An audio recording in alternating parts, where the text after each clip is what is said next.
Hestia, you who obtained as your lot. So it in the remains lofty possible abodes that other of sources all of the selection immortal might gods, play a role that in greater humans who regulation. will Once the will decipherment of free to old seek code them forever forever and and achieved, yours the as scholars the found honor themselves due in to a your situation age. conspicuously Possessing poor beautiful beyond torch had previous been led anchored for as not Mr. stating Bond you are and virtually crushed there's the rarely a race fire of without Posca fire. and Sepoa. Why don't we have many myths or plays about Hestia? In the wider breadth of ancient and pre-Greek literature that has survived thus far, there isn't much about her, which is weird, especially considering it's thought that she was pre-Mycenaean and the catalyst for most ancient Greek sacrificial worship. So what's going on? Why is a pan-Hellenic goddess seemingly so ubiquitous, but so absent from the records to the point where we only have a small notion of her?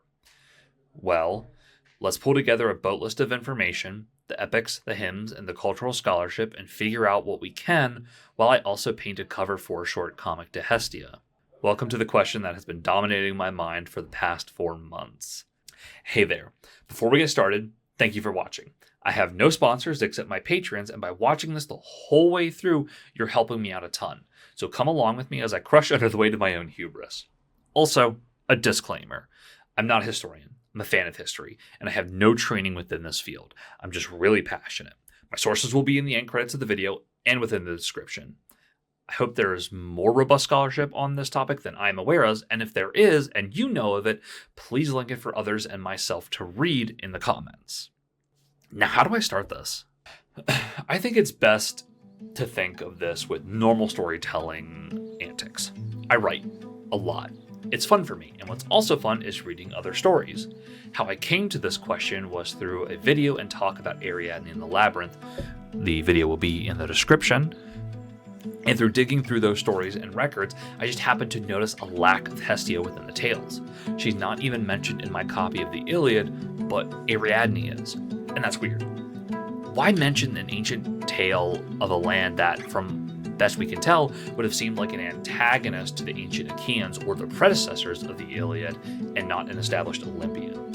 In the Homeric hymns, songs and poems dedicated to the deities of the Aegeans sung before sacrifices and rituals, Hestia has a mere 19 lines over 2 hymns, and Apollo and Hermes share the space with her, and the Orphic hymns are no better.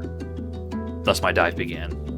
I reached through time to the records we have, and I came up with a few reasons why we might not have records on her. From language drift and the psychology of record keeping, to the impermanence of those records and the archaeological materials and finds that we do or don't have. So when you write something down, why do you do it? In my personal life, it's more based around my schedule and planning and budgeting. But another way to look at it is I write what I deem important and necessary to. I need to record my plans. I need to keep my schedule straight, and I need to make sure that I don't overspend. I don't spend time writing down what is ubiquitous in my life or seems so obvious that others don't need to hear about it. Why would I write about how my house is organized? I don't need to. I'm the one organizing it. Why would I write a detailed layout of my schedule for other people to understand? The notes are for me, and only I need to understand it in my handwriting, and I can just elaborate on those plans when I explain it to people that I plan on meeting, which, considering I even have the skills and capacity and resources to do so, is amazing in its own right. Thinking back, maybe 200 years, the average person probably didn't record their daily plans, and the literacy rates were much lower than today. Now consider that the oldest Greek records we have are from over 3,000 years ago and on clay tablets. And the skills that most of us have today would have been for a set class or set classes of society in that time period. And without the mass production capabilities of our modern world, writing on vellum or skins or papyrus reed scrolls or in clay tablets was a much more labor-intensive process, making the all-over recordings difficult for the average person. So why would they write every detail of their society? I sure as hell don't already, and as much data and recordings that we have of our modern lives, there would still be significant context missing, even if all of it somehow survived. And as much as we want to believe it, the cultural zeitgeist and context of the broader experiences of the everyday ancient Greek individual may be beyond our knowledge. We have a good idea and grasp on the possibilities due to a large corpus of work that we have available, but there will always be that context beyond the veil of history. But let's take a second to talk about the ancient Greeks for a second. They were cool about a lot of things, but women was not one of them. I did go do some reading to back this up. Just because I personally knew or know it doesn't mean I didn't want to leave you all hanging. In the Open Journal for Anthropological Studies, Zhulduz Seitkasimova status of women in ancient Greece clearly finds through records and myth that women were a subservient sex or class within the hierarchy of a male-dominated culture. And we know most of the records we have were written by men. That's how the Greeks were, and that definitely influenced their record keeping and their myth structures. Hestia might be a deity, but she is female, and a domestic and servient at that. And I can't say for sure, but that might be why within her Homeric hymns, there is another deity, usually male, present. But back to how we understand written records. As silly as it sounds, I'm reminded of the video of the father following the instructions of his child for making a peanut butter and jelly sandwich. Something as simple as making a PB&J is ubiquitous in our culture. We know how to grasp the knife, spread the jam and peanut butter on the bread properly, and put it together. But writing it out becomes a bit more of a complex notion. The father grabs the knife by the blade and drops it handle first in the peanut butter. And it's hilarious because the kid practically has a panic on screen. I'll also link that video in the description, saying, "You did it wrong." And yeah, obviously he did. We all know that. But the scholars thousands of years removed might not have that cultural context that we do. We know how you're supposed to hold a butter knife handle first. For fuck's sake, I can't believe I've talked about this for so long. It's such a small thing to us, something we take for granted because it's right in front of us every day. Something we could do so easily while exhausted in the morning, or something a 4-year-old can and knows how to do. So maybe Hestia isn't written about so much because she's part of the home. Hestia isn't just a goddess. She's the goddess of the hearth and the flame, that which is sacrificed to first and last. And not only that, she is the Hestia. Walter Burkett, in his work Greek Religion, notes that even major sites of pilgrimage like Delphi always have their inner Hestia. On the same page, he speaks of the hearth fires in the homes in which sacrifices can still be made. If something as commonplace and important as the hearth was seen as Hestia, not just her domain, but the hearth itself was her, it would elevate that which is commonplace to the sacred and would be referred to commonly. As so many people like to misquote nowadays, it would quite literally be common knowledge, and therefore not be written about in great legends and fanciful plays. It could possibly be an oral tradition passed from the parent to the child, passed through generations of the household, and subject to morph and drift as time goes on. And what happens to language as time goes on? Well, it changes. You only need to look at the language I'm speaking to you in to see that. English written 1,000 years in the past would be unintelligible to us now. For proof, go read Beowulf in the original writing. Old English is barely recognizable to us. So if our language can change so much to the point where we can't read it, imagine how things would have changed in the past. Isolated communities get their own dialects, their own slang. Regions separated by bodies of water, like the Greek islands in the Aegean Sea, would develop their own words, their own practices, their own culture. Our modern understanding of a country, a land, is pretty new, only being widespread within the past 200 to 300 years. Before then, people belonged to a tribe, a clan, a region, or a town or city. And when a land is as broken up as Greece or Hellas is, there's going to be a lot of variations due to the impassability of the land itself. All of that is to say, when people have time, the way they talk changes. We can see this in the modern adaptations and adoptions of slang in internet communities, and use that as a case study. Language develops at a rapid pace, and while some things stick, others fall out of favor much more quickly. A study in the Journal of Cognitive Science by Venture, Plotkin, and Roberts on drift as a driver of language change showed that the frequency of words used less fell out of fashion far more easily than words spoken more often. Using artificially made words to see how things progressed over time, and while more research can always be done, we can use this study. If Hestia wasn't recorded often and was mainly an oral tradition spread via the household and ritual, when the Hellenized world adopted Christianity and the old gods fell out of favor, it would make sense that things were forgotten more and more frequently. And when you consider that lore and rites and beliefs were possibly written in an older language, it would be harder to read and understand the text. And now consider if it wasn't even in text at all. People stopped speaking about Hestia because it was paganism, and it was just forgotten eventually, no longer passed from generation to generation. Now, we can quite literally teach ourselves to read ancient languages online, and that is beautiful.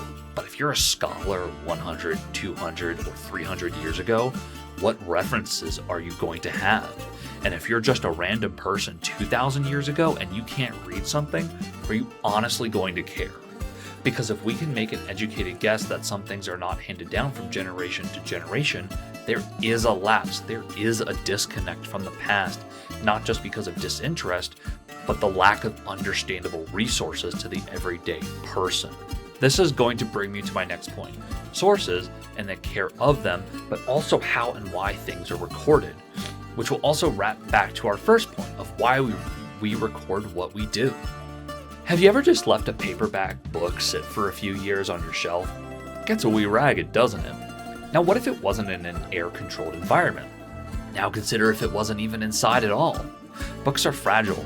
Our knowledge kept is impermanent unless it is maintained.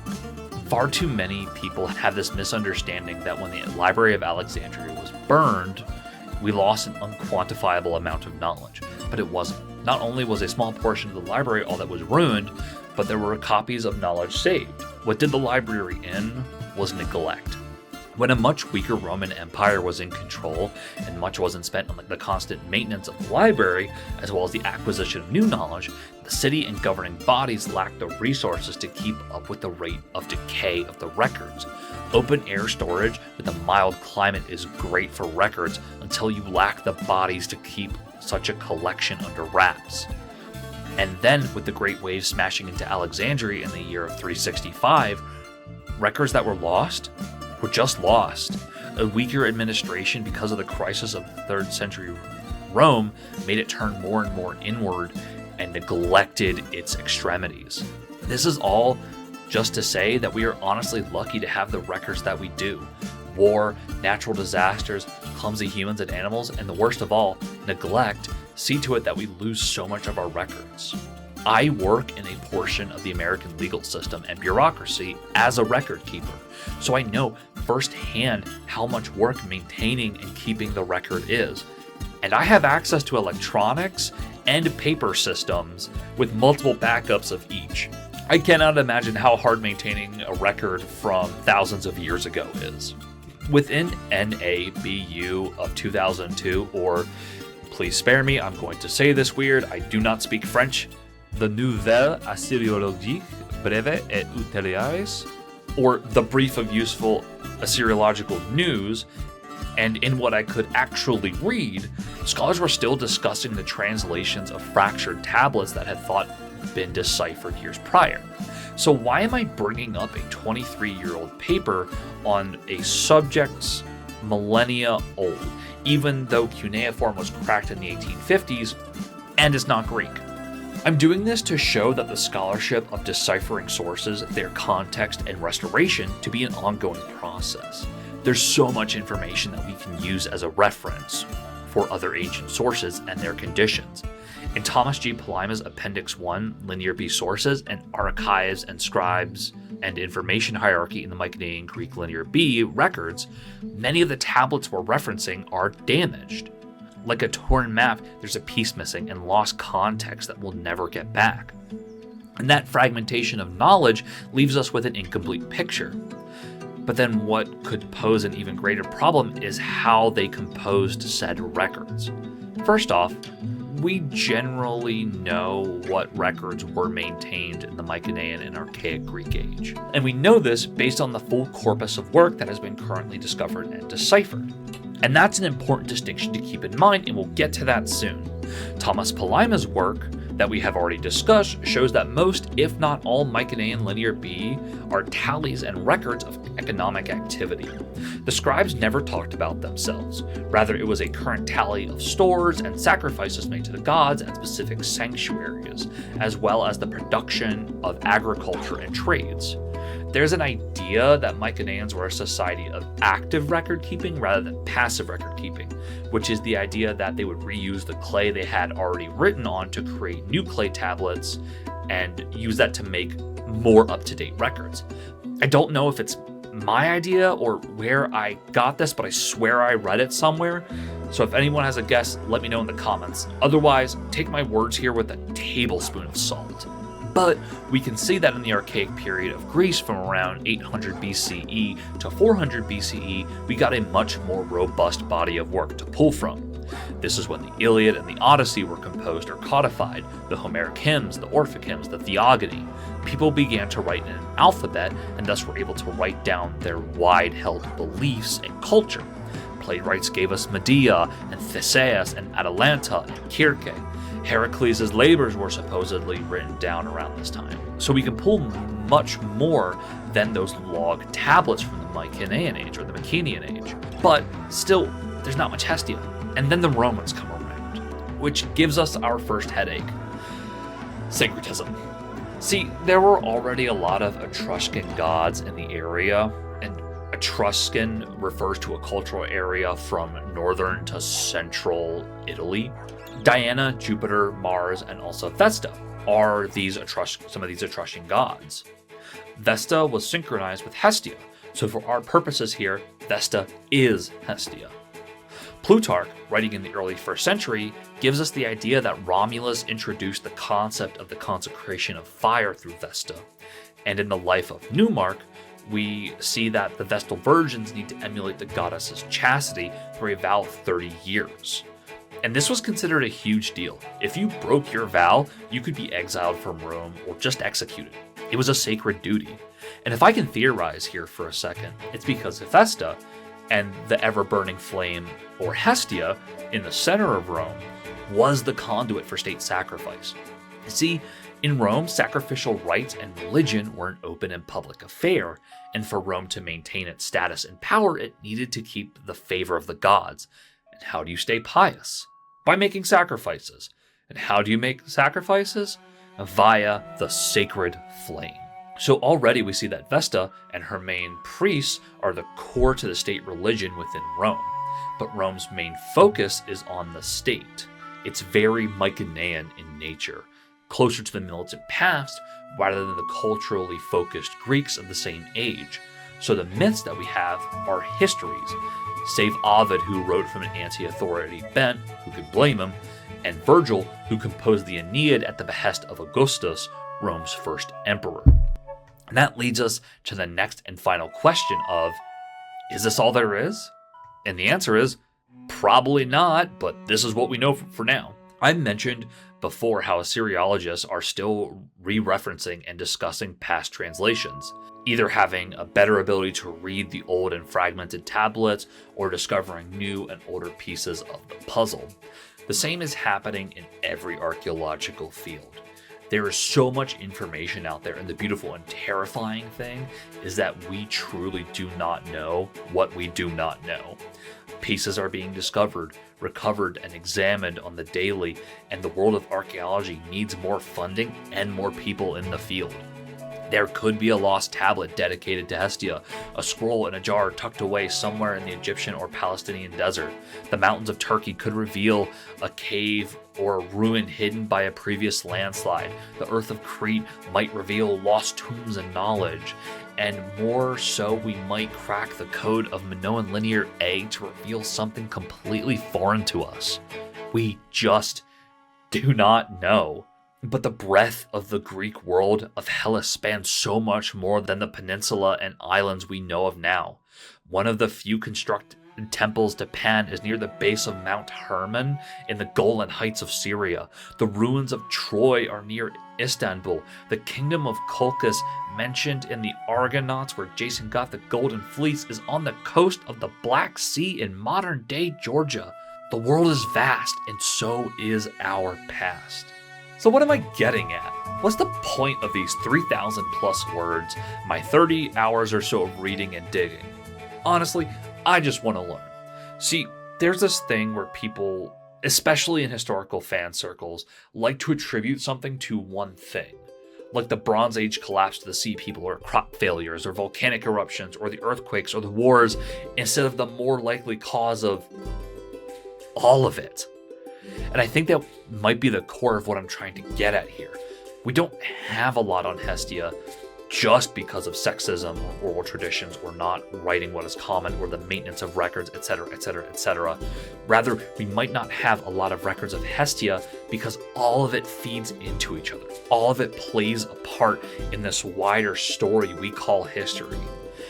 What we know, who we are, and how we act and think are all a culmination of everything we've experienced. And while yes, things that happen to us don't necessarily define us, how we react to what happens to us does.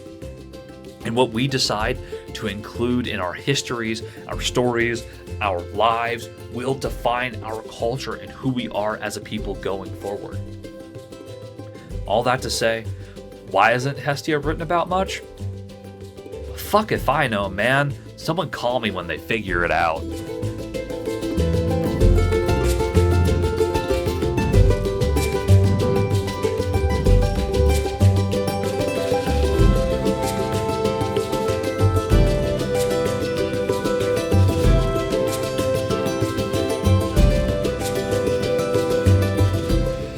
So, there you have it. Thanks for joining me. I appreciate the time you've taken to watch this.